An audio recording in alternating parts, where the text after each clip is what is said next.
Hi, my name is Eddie, and this is the tragedy of Desmodeus the king. Long ago, in a world similar to ours, there stood a kingdom known as the realm of Altera. Altera was one of the few inhabited areas in this world, which was because harsh weather conditions made it nearly impossible to live anywhere else. Near the coast of the Brinland Ocean stood the mighty realm of Altera. The main citadel of Altera was named after the first king, Fernant. Altera was known by the other settlements as the Kingdom of Divinity. It looked so divine from the outside. To the citizens of Altera was anything but divine. Altera's current king, Desmodeus, ruled the people of Altera with an iron fist. The people of Altera were in constant fear of him, as he was a ruthless dictator who did not care for the well-being of his citizens. One night, while he was sleeping, Desmodeus dreamt of a man who would overthrow him. He could not see any of the knight's facial features, making it impossible to identify the cavalier. Desmodeus saw his achievements in ashes, and the rise of a new order. The knight turned to face him and addressed him, saying, "This is the end of your reign. Prepare to meet Fernant, you fiend." The knight swung his sword at the king, jolting him up from his nightmare. Frightened by the thought of the end of his reign, he consulted an oracle of the astral coven of sorceresses to understand the dream and rid himself of this knight. The oracles told him that the man who would overthrow him was a knight who lived in the city.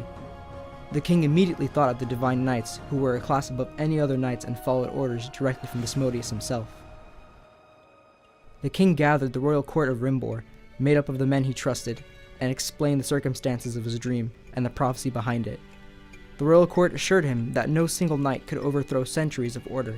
Duke Walt, the king's most trusted official and leader of the Divine Knights, informed the king that no member of the Divine Knights would betray him. The royal court urged the king to dismiss the so-called prophecy and encouraged him to focus on the annual Festival of Flames to lighten up his mood. The Festival of Flames was a festival hosted every year to please the sun god Althea. Pleased by the idea, Desmodeus neglected the dream.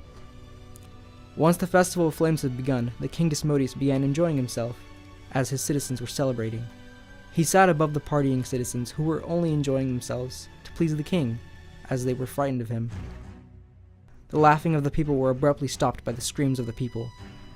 Men wielded with swords parted the crowd of people surrounding the courtyard and approached Desmodeus. In the chaos, Desmodeus recognized one man among the knights, Duke Walt. Duke Walt looked at Desmodeus and shouted, "This is the end of your reign. Prepare to meet Fernant, you fiend." That was the end of Desmodeus' reign as the king of Altera. Altera was thrown into a state of anarchy due to the death of the king, but was halted after the new king, the former Duke Walt, took control of Altera. The people of Altera were finally free from the tyranny of Desmodeus.